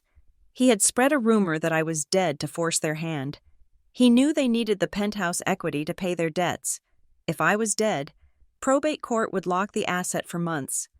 They needed me alive, and they needed me to sign the deed over to them immediately, effectively selling it to themselves for $1, to liquidate it before the imaginary autopsy began. Sterling grabbed my shoulders and hauled me into a sitting position. "Georgia, listen to me. We need you to sign one more paper. It is just a formality. It transfers the apartment to the family trust, so we can manage the maintenance while you are in here." He shoved a document and a pen at me. I looked at the paper. Quitclaim deed. I looked at Sterling. I saw the panic in his eyes. He was terrified, not of losing me, but of losing his status. I pushed the pen away. "I want Lily," I whispered. "Lily is busy," Sterling said, his voice rising. "Sign the paper." "No," I said, my voice quiet but firm. I let a little bit of the lucidity return, just enough to scare them. "I want to see Lily. if I'm going to give you my home, I want to say goodbye to my sister." "We can't call her," Victoria said. "She's in California." "Video call," I said. "Or I don't sign. I will go back to sleep." I started to lie back down. "Fine," Sterling shouted. "Fine. Get the iPad." Victoria pulled an iPad from her oversized bag. Her fingers fumbled with the screen. She dialed Lily via FaceTime. This was the gamble. If Lily answered, we had a chance. If she didn't, I was alone in the tiger's den with two desperate predators. The screen lit up. Lily's face appeared. She looked pale, her eyes wide. She was in her office, framed by servers and glass walls. "Georgia?" Lily's voice came through the speaker, tinny and small. "Mom? Dad? What is happening? I heard the news said—" "It is a lie," Sterling interrupted, shoving the iPad into my face. "See? She is fine. She is right here. Tell her, Georgia, tell her you are fine." I looked at the screen. I saw my sister. I saw the fear in her eyes. I had to let her know that I was sane, that I was fighting, and that I needed her to trigger the trap. "Hi, Lily," I said. I sat up straighter. I placed my hands on the metal desk in front of me, clearly visible in the camera frame. "I am okay. Mom and Dad are taking care of me." "Are you sure?" Lily asked, leaning closer to her camera. "You look—" "I am tired," I said, "but I remember." I began to tap my fingers on the desk. Tap, tap, tap, tap, tap, tap. It was a rhythm from our childhood. We called it the raindrop song. We used to tap it on the wall between our bedrooms when our parents were screaming at each other downstairs. It meant, "The storm is here. Hide. Be ready." I saw Lily's eyes flicker down to my hands. She recognized it. Her expression did not change. She was a genius poker player. But her shoulders stiffened. Tap, tap, tap, tap. "I remember the game," I said, locking eyes with her. "Do you remember the game, Lily?" "Yes," Lily said softly. "I remember." "I am going to sign the apartment over to them," I said, keeping the rhythm going. "They need it. For the family." "Okay," Lily said. She turned to her computer keyboard, her hands flying across the keys off-screen. "Okay, Georgia, if you want to do that, I need to approve the transfer from the trust side. Since I was the original purchaser—" "Just do it," Sterling yelled. "Authorize the release." "I am trying," Lily said, her voice rising in mock frustration. "The banking system is lagging. The news about Georgia has triggered a fraud alert on all Whitcomb accounts. The algorithm is freezing everything." "Override it," Victoria screamed. "I am trying," Lily repeated. "It is stuck at 90%. I need time. The system thinks Georgia is deceased. I have to manually verify proof of life. It might take 12 hours for the server to reset." "We don't have 12 hours, Sterling roared. He looked like he was about to stroke out. "It is the best I can do," Lily said. "Dad, stop yelling. I am writing the code right now to bypass the firewall. Just let Georgia rest. I will call you the second the green light comes on." Sterling stared at the screen, his chest heaving. He looked at me, then at the iPad. He had no choice. He needed Lily's technical clearance to make the deed valid instantly. 12 hours, Sterling snarled. "If that transfer isn't ready by 8 tomorrow morning, Lily, I will burn your company to the ground. Do you hear me?" "I hear you," Lily said. She looked at me one last time. "Bye, Georgia. Be brave." The screen went black. Sterling grabbed the unsigned deed and shoved it back into his portfolio. He leaned down, his face inches from mine. I could smell the scotch on his breath. "You will sign this tomorrow," he whispered, "and then you will never see the sun again." They left. The magnetic lock hissed shut. I was alone, but I wasn't helpless. Lily had bought me 12 hours. I had to move. I waited until 3 in the morning. The night shift at Serenity Hills was staffed by a skeleton crew. I had been tracking their routine for 3 days. There was one nurse, a heavy-set man named Greg, who sat at the station at the end of the hall. Every night at 3, he watched movies on his tablet with noise-canceling headphones on. I did not have tools. I did not have a weapon. but I had adrenaline. I went to the door. I knew I couldn't open it, but I also knew that the janitorial staff came through at 3:15 to wax the floors while the patients slept. I heard the hum of the floor polisher approaching. It was loud, rhythmic. I lay on the floor near the door and started to convulse. I made sounds, choking, gasping sounds, loud enough to penetrate the door but not loud enough to alert the station down the hall. The floor polisher stopped.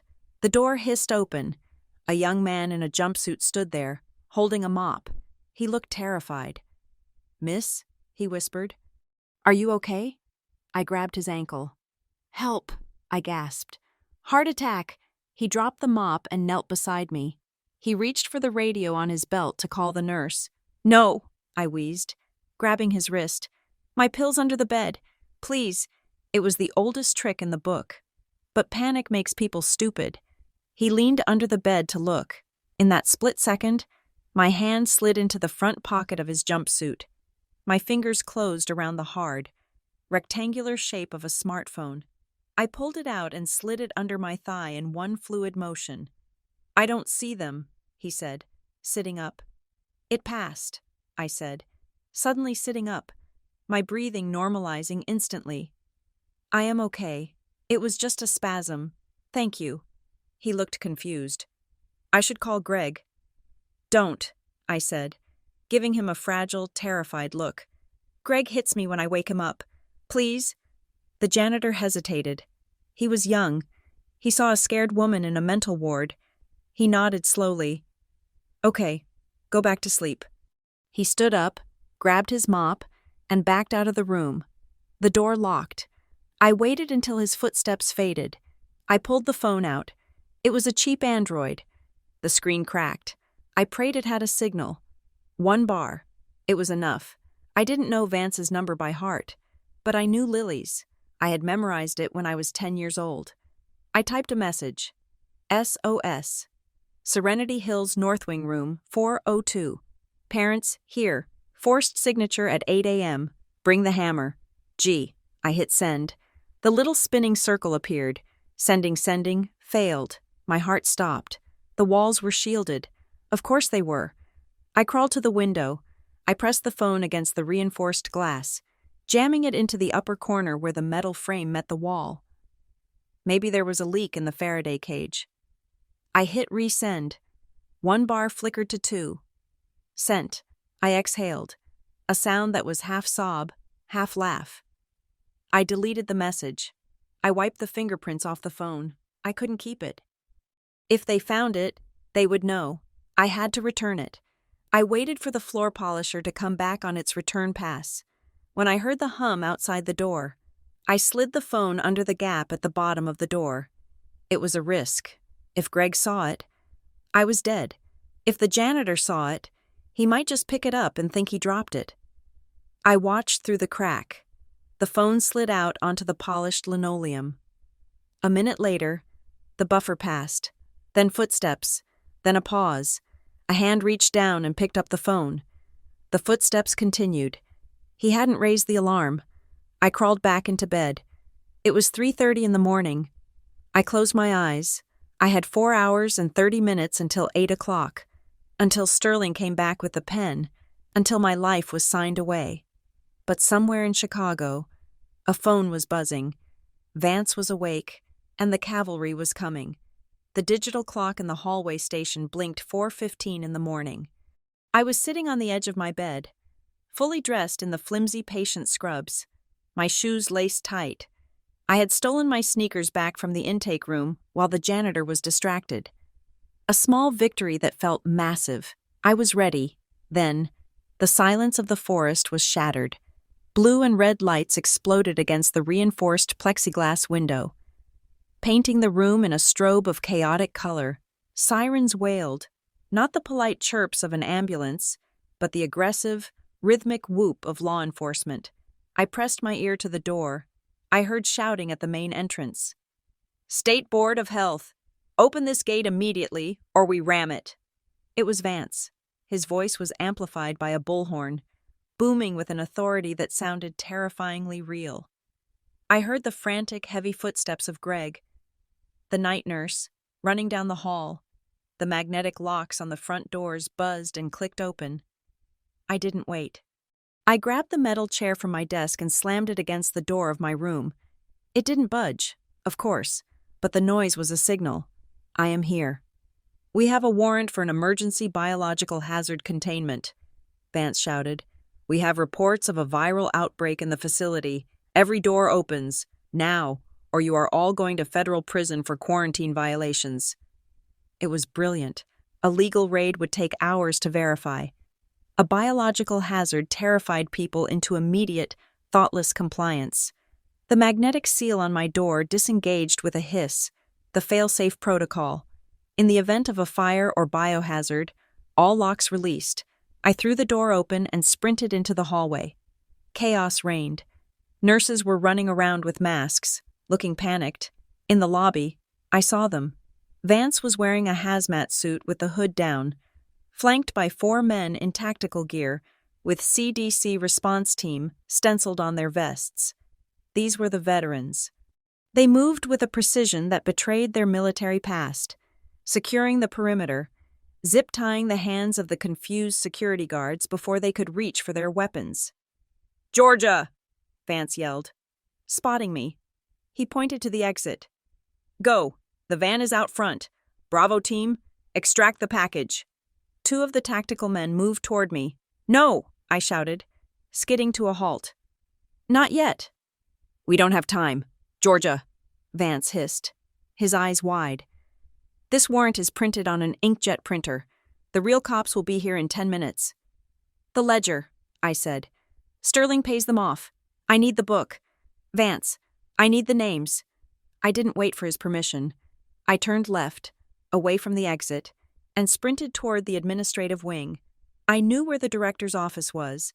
I had watched the staff bring deliveries there for 3 days. "Georgia!" Vance screamed, but I was already gone. I reached the double mahogany doors of Dr. Arrington's office, locked. I took a step back and kicked the lock mechanism with everything I had. The door splintered but held. I kicked again, channeling every ounce of rage I felt toward my parents. The wood gave way. I burst into the office. It smelled of cigars and leather. I scanned the room, a massive oak desk, a wall of fake diplomas, and in the corner, a floor safe. I didn't have the combination, but I didn't need the safe. Men like Arrington were arrogant. They kept their trophies where they could see them. I ripped the drawers of the desk open. Nothing. Then I saw it. A black leather-bound notebook sitting on the bookshelf, sandwiched between 2 medical textbooks. It was too worn, too frequently handled to be a reference book. I grabbed it and flipped it open. March 3rd. S. Whitcomb. $50,000. Cash. April 10th. S. Whitcomb. $75,000. Wire transfer. Cayman. It was all there. Every bribe. Every payoff to keep me and the others imprisoned. "Hey!" I spun around. Greg, the massive night nurse, was standing in the doorway. He was holding a stun baton, the electricity crackling blue and angry at the tip. "Give me the book, you little bitch," he growled. He lunged. I didn't think. I reacted with the instinct of the street. I dropped to the floor, sliding across the Persian rug. As he swung the baton over my head, I kicked his kneecap with the heel of my sneaker. Something crunched. Greg howled and buckled. I scrambled up, grabbed a heavy brass lamp from the desk, and swung it. It connected with the side of his head with a sickening thud. He collapsed like a sack of wet cement. I clutched the ledger to my chest and ran. I burst out into the lobby just as the real alarm, the silent alarm that calls the county sheriff, began to blare. "Go! Go! Go!" Vance was screaming, shoving me into the back of a black cargo van. The veterans piled in. The driver, a bearded man named Miller, slammed the accelerator. The tires shrieked, burning rubber on the asphalt, and the van fishtailed out of the Serenity Hills gate just as 2 private security SUVs peeled out from the side garage to cut us off. "Company!" Miller yelled. "Hold on!" The van lurched onto the winding mountain road that led back to the highway. It was pitch black outside. The road slick with rain. The SUV behind us was faster. It rammed our bumper. the metal-on-metal impact jarring my teeth. "They are trying to run us off," Vance shouted, clinging to the safety strap. "Miller, lose them."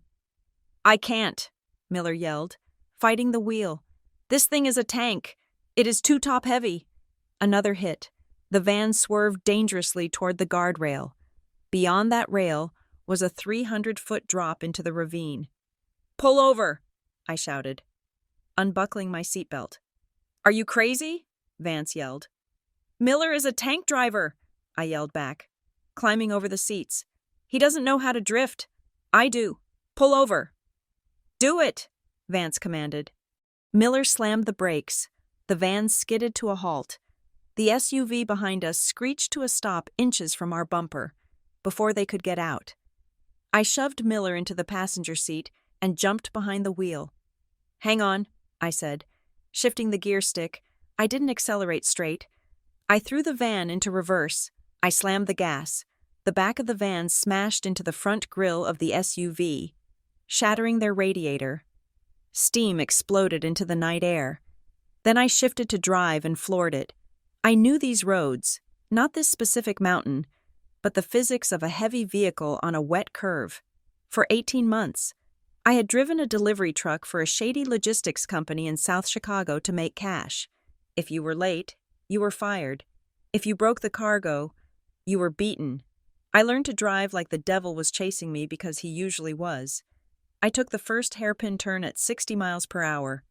The van groaned, the tires screaming for mercy, but I held the line, feathering the brakes, using the weight of the vehicle to swing the back end around. "Jesus Christ," Miller screamed, clutching the dashboard. "Watch the right," Vance yelled. A second security SUV had bypassed their disabled partner and was gaining on us. They pulled up alongside us in the oncoming lane, trying to force us into the rock wall. I looked at the driver. He was wearing tactical shades in the dark. "Not today," I whispered. I waited for the road to narrow at the bridge. Just as the concrete barrier approached, I feinted left, acting like I was going to yield. The SUV surged forward to cut me off. At the last second, I slammed the brakes and jerked the wheel right. The SUV, carrying too much speed and expecting resistance, overcorrected. It clipped the front of my bumper, spun out of control, and slammed sideways into the bridge abutment. Airbags deployed. It was out of the game. "Clear," Vance shouted. "We are clear!" I didn't slow down until we hit the interstate. My hands were gripping the steering wheel so hard my knuckles were white. I was shaking, but I was alive, and on the seat next to me lay the black ledger. 3 hours later, we were in the basement of an abandoned print shop in Gary, Indiana, Vance's safe house. The room was lit by fluorescent strips. We stood around a large metal table covered in evidence. It was a beautiful sight. On the laptop screen, Neo played the footage from the penthouse. The audio was crystal clear. Sterling. "Just sign here, and then you can sleep." Victoria. "You are just street trash. Trash is always trash." Sterling. "It transfers the apartment to the family trust, so we can manage the maintenance." It was a confession. Coercion. Fraud. Conspiracy. Then Vance opened the ledger. He ran his finger down the columns. "This is the smoking gun," he said, grinning like a shark. Doctor. "Arrington has been taking bribes from half the families on the Gold Coast. This doesn't just bury your parents. Georgia. This takes down the whole corrupt system. The FBI will have a field day." Vance picked up his phone. "I am calling Agent Miller at the Bureau. We hand this over, and your parents are in cuffs by noon." "No," I said. Vance froze. He looked at me. "What? No FBI? Not yet?" I walked over to the table and picked up the ledger. I traced the leather cover with my finger.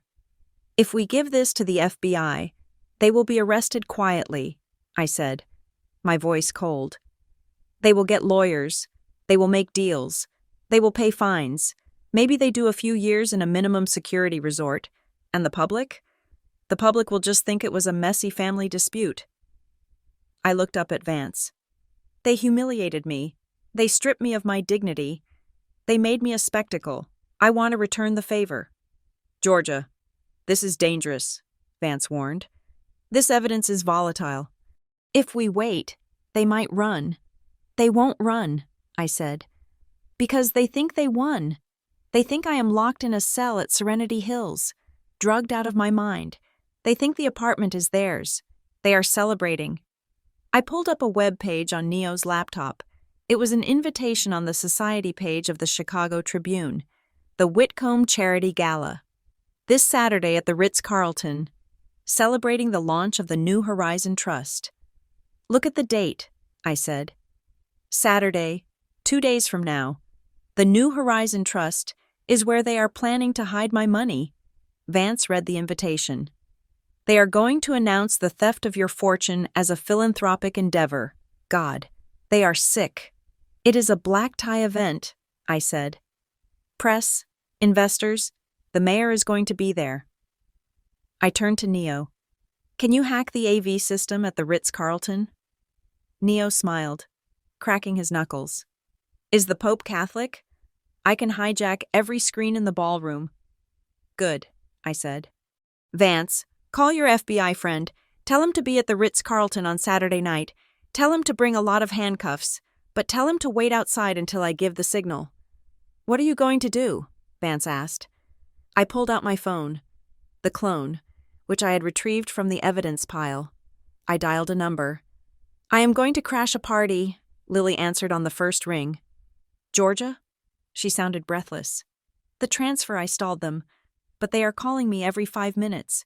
Did you get out? I am out, I said. I am safe, and I have the nail for their coffin. Thank God, she sobbed. I will call the police. No police, I said. Not yet, Lily. I need you to do something for me. I need you to go shopping. Shopping? Georgia, are you serious? Dead serious, I said. I need a dress, something red, something that says, I am back from the dead and I am pissed off, and I need you to get me into the Ritz-Carlton on Saturday. There was a silence on the line.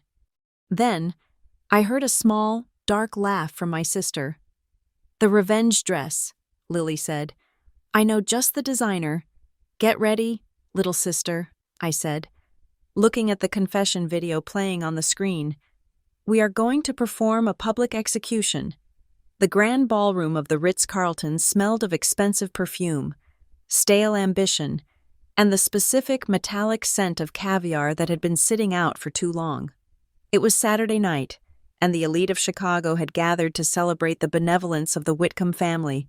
Crystal chandeliers the size of small cars hung from the ceiling, casting a golden, forgiving light over the wrinkles and sins of the 300 guests below. My father, Sterling Whitcomb, stood at the center of the room, holding a flute of vintage champagne. He looked the picture of patrician grace. His tuxedo was tailored to hide the slight paunch of his stomach, and his silver hair gleamed under the lights. He was laughing at a joke made by the mayor, his head thrown back in a display of easy camaraderie. Above him, a massive banner draped across the stage read in elegant calligraphy, The New Horizon Trust, investing in the future of mental health. It was a masterclass in irony. The trust was funded entirely by the $3 million he was currently in the process of stealing from me, and the mental health angle was the cover story for my disappearance. I watched him from the shadows of the service corridor, my heart beating a slow, heavy rhythm against my ribs. I was not afraid. Fear belongs to people who have something to lose. I had already lost everything and clawed my way back. Tonight, I was not a victim. I was the karma they had forgotten to factor into their ledger. Ready? Vance whispered. He stood to my left, looking dangerous in a black suit that fit him better than the hazmat gear. He adjusted his cufflinks, his eyes scanning the security detail stationed at the main entrance. Born ready, Lily whispered from my right.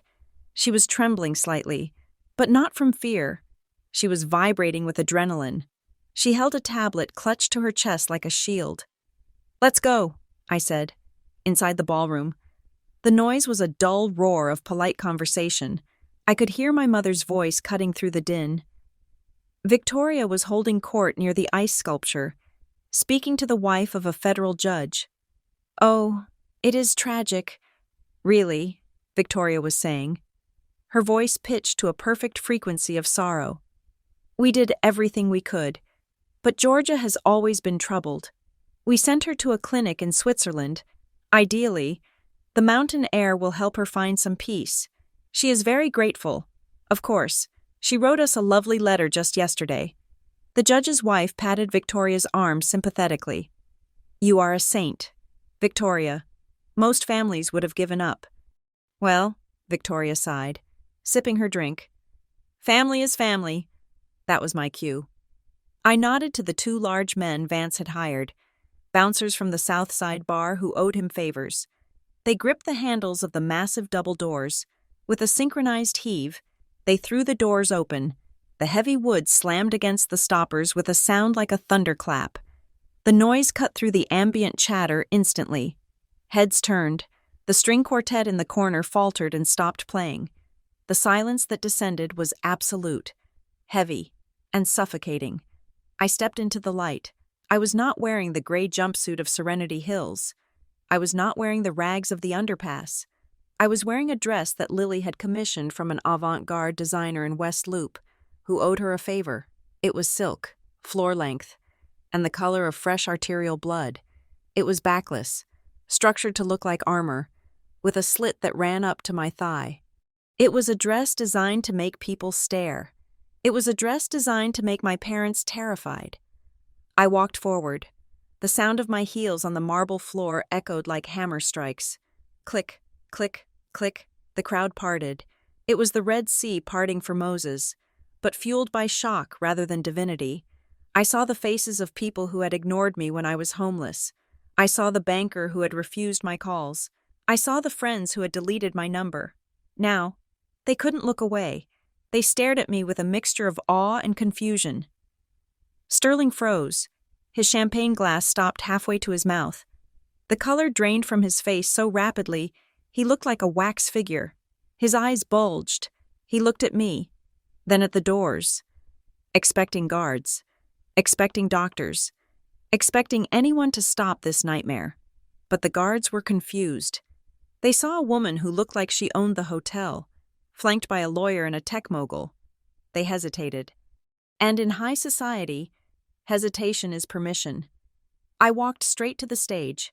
I bypassed the stairs and simply stood in front of the podium, looking up at my father. "Georgia?" he whispered. The microphone picked it up. It sounded like a plea. I didn't answer him. I walked up the stairs, my red dress flowing behind me like a trail of fire. Vance and Lily followed, taking positions at the base of the stage, guarding my exit. I reached the podium. Sterling was paralyzed. He was trapped in the spotlight, and he knew that any sudden move would look violent to the 300 witnesses and the press photographers who were frantically snapping pictures. I reached out and gently took the microphone from his hand. His fingers were cold and clammy. "Good evening, everyone," I said. My voice was calm, low, and steady. It boomed through the ballroom speakers, crisp and clear. A murmur rippled through the crowd. "I apologize for the interruption," I continued, looking out at the sea of tuxedos and gowns. "I heard there was a party celebrating my family's generosity, and since I am the inspiration for this new trust, I thought it was only right that I attend." I turned to look at Victoria. She had dropped her glass. It shattered on the floor, splashing champagne onto her shoes, but she didn't notice.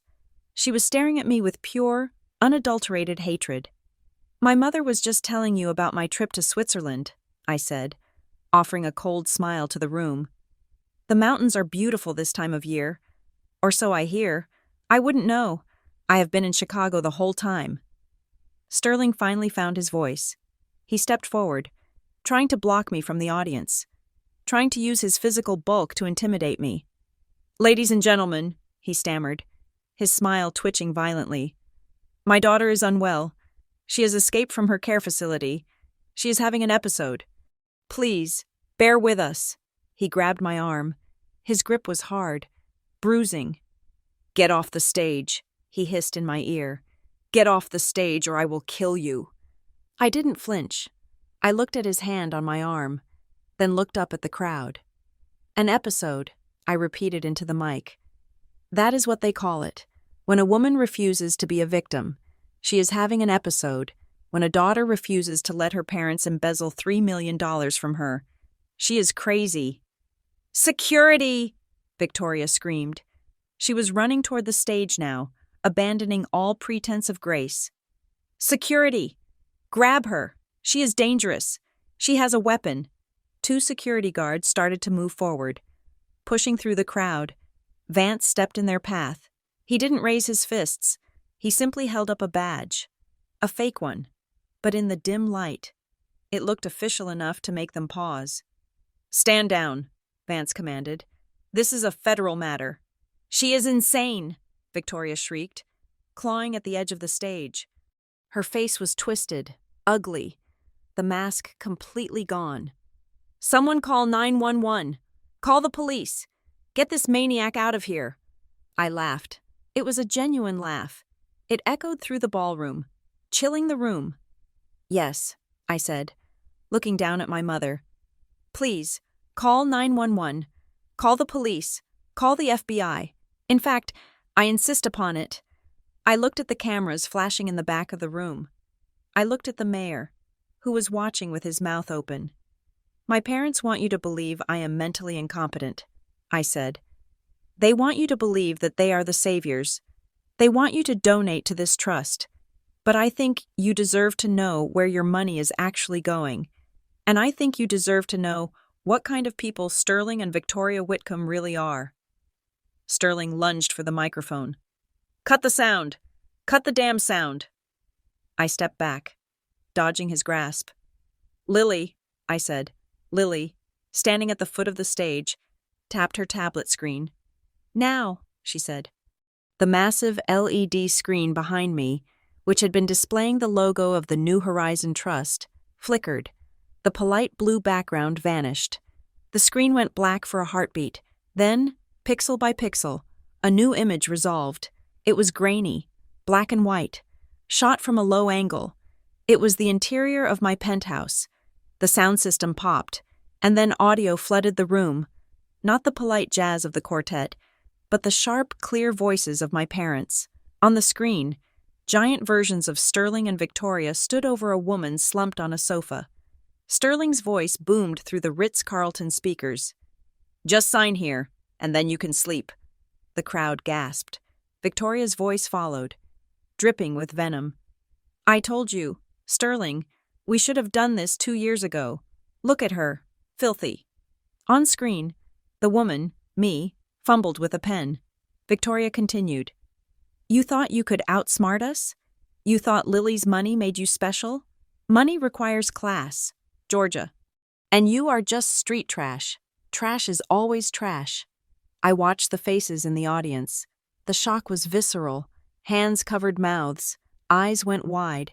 The senator's wife looked like she was going to be sick. I looked at Sterling. He was staring at the screen, watching his own crime play out in high definition. He looked small. He looked like a man who was watching his own funeral. But wait, I said into the microphone, my voice cutting through the stunned silence. There is more. The video cut. A document appeared on the screen. It was a page from a handwritten ledger. March 3rd, S. Whitcomb, $50,000. Serenity Hills Illegal Detention Fund. Bribery, I narrated. Kidnapping, false imprisonment, fraud. Stop it! Victoria screamed, covering her ears. It is fake. It is deep fake. She made it up. It is not fake, Mother, I said softly, and the men waiting outside know it. The doors at the back of the ballroom opened again. This time, it wasn't a dramatic entrance by a woman in a red dress. It was a tactical entry. 12 agents wearing FBI windbreakers poured into the room, guns drawn but pointed at the floor. They moved with the efficiency of a tidal wave. Federal agents, a voice bellowed. Nobody move. I looked at my father. He was shaking. He looked at the exit, but the path was blocked by the very people he had invited to impress. Happy anniversary, Dad, I whispered. Dropping the microphone, it hit the floor with a feedback screech that sounded like a scream. The film was over, the lights were on, and the monsters were finally, undeniably exposed. The audio that flooded the Ritz-Carlton ballroom was not just a recording, it was a weapon of mass destruction.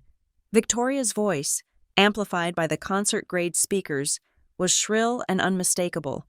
It cut through the polite atmosphere like a jagged piece of glass. "You are just street trash, gamas. Trash is always trash. You do not deserve $3 million. You deserve a cage." The silence in the room shattered. It wasn't a polite gasp.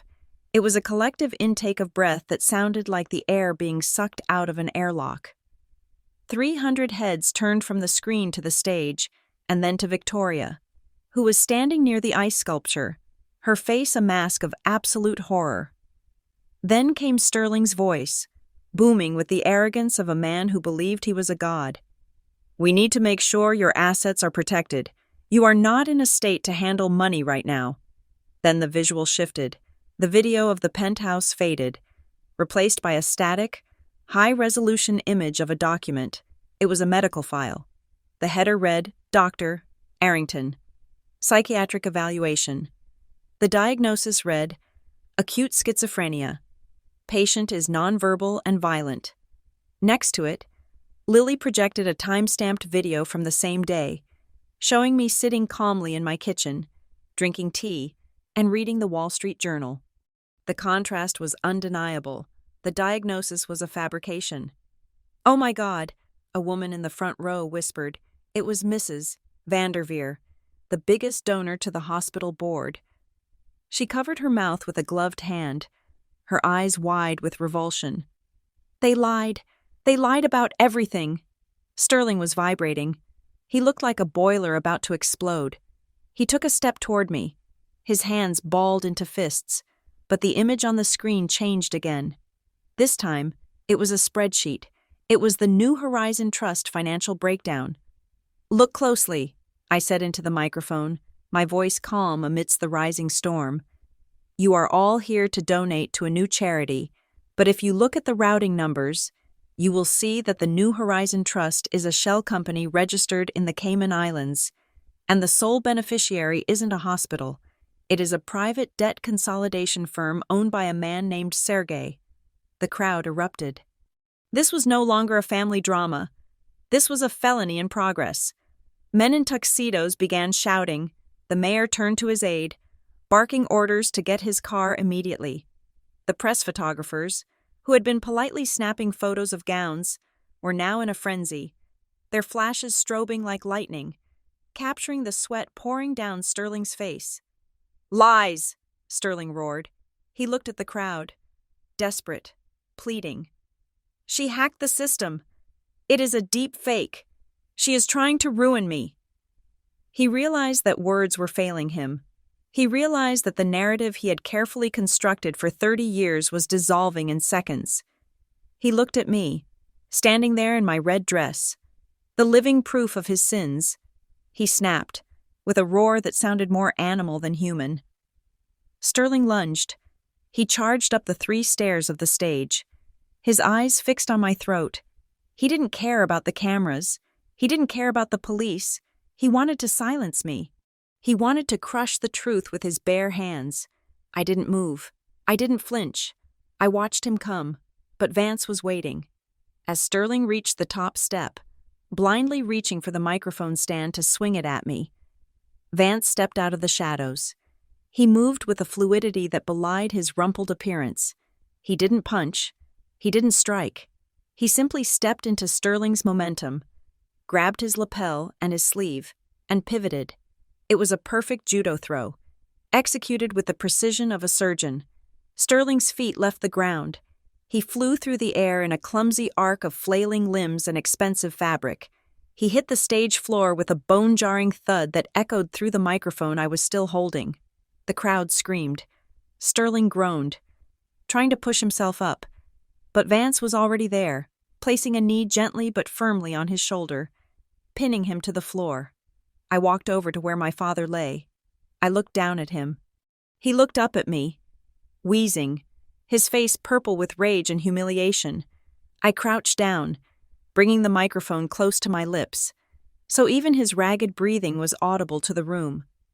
"You threw me out," I said, my voice soft, intimate, yet thundering through the hall.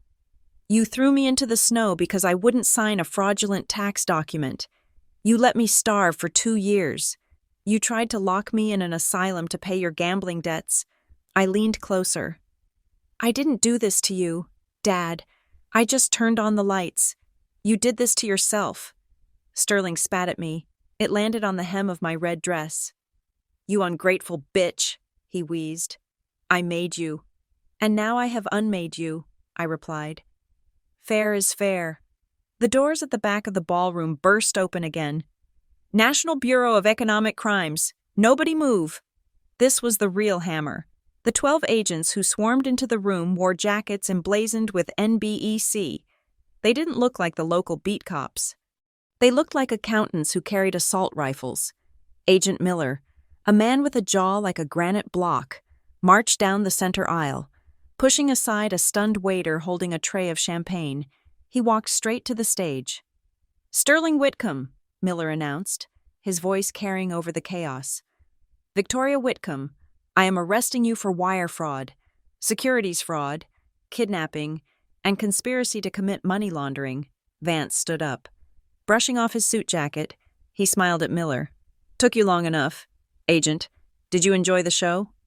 "We needed the solicitation," Miller said. Climbing onto the stage, "We needed them to ask for money for the fraudulent trust on public record. Once they made the pitch, the crime was complete. Good work." "Vance." "You set us up," Sterling gasped, realizing the depth of the trap. This whole party was a sting? "We sent the files to the Bureau 3 days ago," I said, standing up and smoothing my dress. "But we knew you would lawyer up and drag it out for years. We needed to catch you red-handed. We needed you to try to steal from the mayor of Chicago on live television." Miller pulled Sterling to his feet. He spun him around. The sound of the handcuffs clicking shut was the sweetest music I had ever heard. It was a sharp, metallic finality. Click, click. "Victoria Whitcomb!"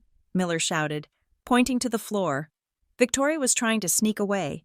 She had backed up toward the kitchen entrance, trying to blend into the catering staff, but 2 agents blocked her path. "No!" she screamed as they grabbed her arms. "Get your hands off me! Do you know who I am? I am a Whitcomb." "That is exactly why you are under arrest, ma'am," one of the agents said, spinning her around. They dragged her toward the stage. She was kicking and screaming, her carefully coiffed hair falling apart, her face a mask of panicked mascara. "It wasn't me," she shrieked, pointing a shaking finger at Sterling. "It was him. He forced me. He made me sign the papers. I am a victim. He is the one with the debts. I didn't know anything." Sterling, standing in cuffs on the stage, looked at his wife. The betrayal washed over him. The woman who had conspired with him, who had sneered at me in the penthouse, was now throwing him to the wolves to save her own skin. "You lying cow," Sterling snarled. "You spent the money. You are the one who wanted the penthouse." "I am a victim," Victoria wailed, falling to her knees as the agents cuffed her. "My daughter is crazy. My husband is a criminal. I am innocent." The flashbulbs were blinding now. The press had pushed past the security line. They were capturing every second of it. The fall of the House of Whitcomb was being live-streamed to the world. Suddenly, Sterling's face went gray. His knees buckled. He slumped against Agent Miller, clutching his chest. "My chest," he gasped. "I can't breathe." "He is faking it," Victoria screamed from the floor. "He is trying to get out of it." "Medic," Miller shouted, lowering Sterling to the stage floor. Paramedics, who had been waiting on standby as part of the raid team, rushed the stage. They ripped open Sterling's tuxedo shirt. I watched dispassionately. I saw the fear in his eyes. It was real. He wasn't faking. The shock of losing his power, his reputation, and his freedom all in the span of 15 minutes was too much for his heart. "Pulse is thready," the medic yelled. "We need to transport. "Get the gurney." "He goes in handcuffs," Miller ordered. "He is in custody." They loaded my father onto the stretcher.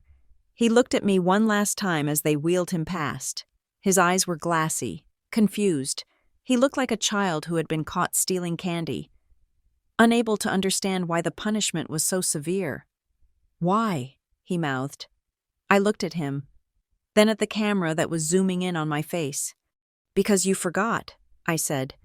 "You forgot that the girl under the bridge was still a Whitcomb, and Whitcombs never lose." They wheeled him out. Victoria was dragged out behind him, still screaming about her innocence, her heels dragging on the marble floor, leaving scuff marks that would be scrubbed away by morning. The room was in chaos. The mayor was giving a statement to the press, distancing himself from the family. The donors were calling their lawyers. The waiters were stealing the abandoned champagne. I stood center stage, alone in the spotlight. My chest was heaving. My hands were shaking. Not from fear, but from the massive release of adrenaline. It was over. Lily ran onto the stage and threw her arms around me. She was crying, burying her face in my shoulder. "We did it," she sobbed. "They are gone. They are really gone." Vance walked over, loosening his tie. He looked at the empty doorway where the police had exited. "That," Vance said, clapping a hand on my shoulder, "was a hell of a party." I looked out at the ruins of the gala. The banner for the New Horizon Trust had fallen down on one side. Hanging crookedly, the ice sculpture was melting, dripping water onto the floor like tears. I took a deep breath, for the first time in 2 years. The air didn't smell like fear. It didn't smell like survival. It smelled like champagne and justice. "Let's go home," I said to Lily. "I think I'm finally ready to sleep." The empire had not just fallen, it had been pulverized, and from the ashes, I was the only one walking away. Spring in Chicago is usually a negotiation between the retreating winter and the hesitant sun. But this year, the season arrived with a definitive warmth that felt like a personal apology from the universe. I stood on the terrace of the penthouse, leaning against the glass railing. The wind off Lake Michigan was no longer a knife. It was a caress, carrying the scent of thawing earth and new blooms from the Millennium Park Gardens 40 stories below. It had been 2 months since the gala. 60 days, 1,440 hours. I counted the time not in moments of survival, but in moments of peace, inside the living room. The television was playing low in the background. I did not need to turn up the volume to know what the anchorwoman was saying. The breaking news banner had been running across the bottom of the screen all morning. Sterling and Victoria Whitcomb sentenced to 20 years in federal prison. I turned to watch the screen. The footage showed my parents being led out of the federal courthouse on Dearborn Street. They looked smaller than I remembered. Sterling was not wearing his Italian suits.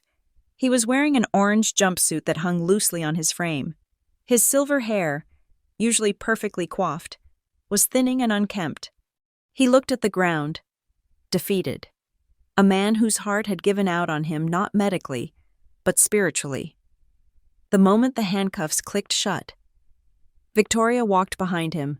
She was not looking down. She was looking at the cameras with a scowl that etched deep lines into her face, even without her pearls and her Chanel. She clung to her bitterness like a life raft. She was screaming something at the press, probably still claiming she was a victim. But the audio was muffled by the heavy glass doors of the prisoner transport van slamming shut. The judge had been merciless. The jury had deliberated for less than 3 hours. The evidence Vance and I had provided, the ledger, the video confession, the fake medical records, was so overwhelming that their high-priced defense team had crumbled.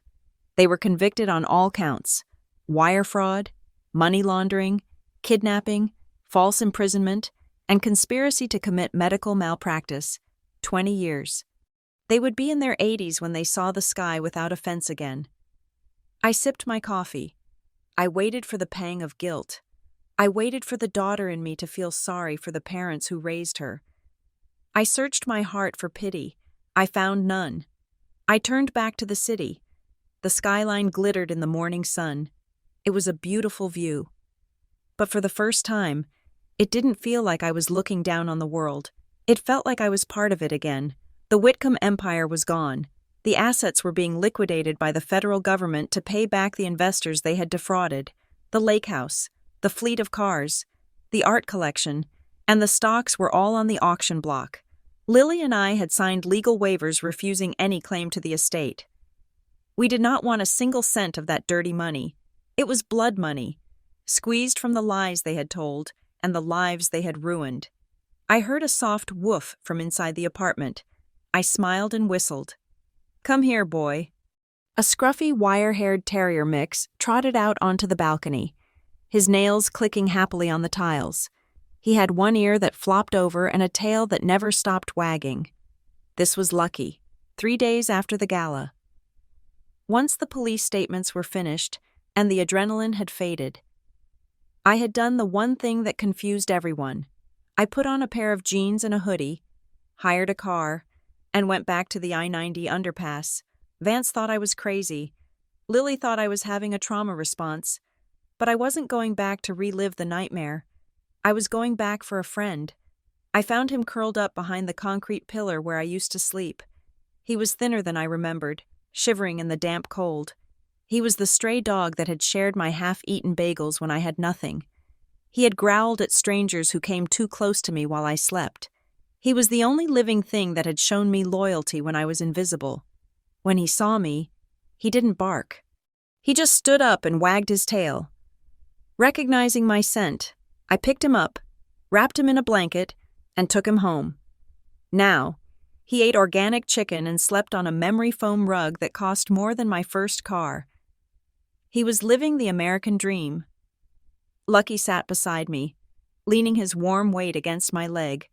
I scratched him behind the ears. "We made it. Buddy," I whispered. "We made it," the elevator chimed. "Georgia, you out there?" It was Lily. She walked out onto the balcony, holding 2 glasses and a bottle of champagne. It wasn't Dom Perignon or Cristal. It was a $20 bottle of Prosecco she had picked up at the corner store. "Celebration time," she announced. Popping the cork, it flew over the railing, disappearing into the city air. "Is it too early for drinking?" I asked, raising an eyebrow. "It is 5 o'clock somewhere." Lily grinned, pouring the bubbling liquid. "Besides, the news just said the words, 20 years. That deserves a toast." She handed me a glass. We clinked them together. The sound was bright and clear. "To freedom," Lily said. "To freedom," I echoed. We drank. The cheap champagne tasted better than any vintage bottle Sterling had ever opened. It tasted like sunlight and relief.